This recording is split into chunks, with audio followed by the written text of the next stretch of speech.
Hello and welcome to my channel.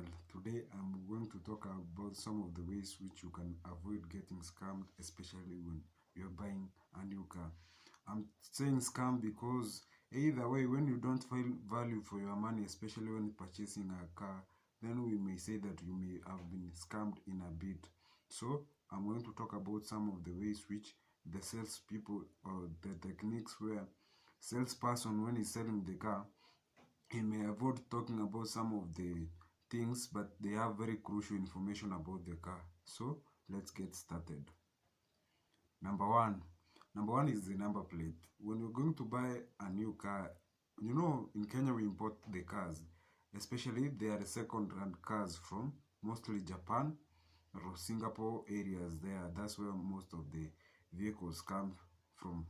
So you find this car in a showroom, it has very good number plates, but in terms of the content of the engine or the performance of the car, you never know what it contains. So do not always fall for the number plates. Number two is always go and check the mileage. Always verify the mileage.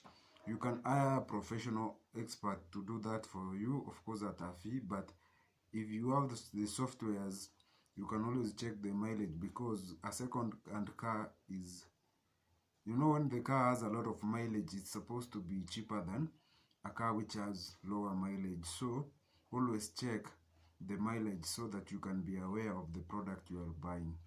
When you have bought a second-hand car, make sure you transfer the logbook, because the logbook proves the ownership of the car. So there are some charges which are usually paid when transferring the logbook. You may look at the National Transport and Safety Authority website and you may know charges. They vary according to the CCs of the vehicle. So do not really pay a lot of heavy prices for something which is cheap, maybe you never had information about. Another thing, when you're buying a car, you visited a showroom, please go with somebody. You never know, some people may kidnap you, or it may be clickbait. Maybe you find a car online, they call you to their showroom, and when you go there, they kidnap you. I'm not saying all showrooms are bad, but go with at least 2 people where you can be safe and they may be like your security people, because the streets are never safe. You never know what might happen to you anytime.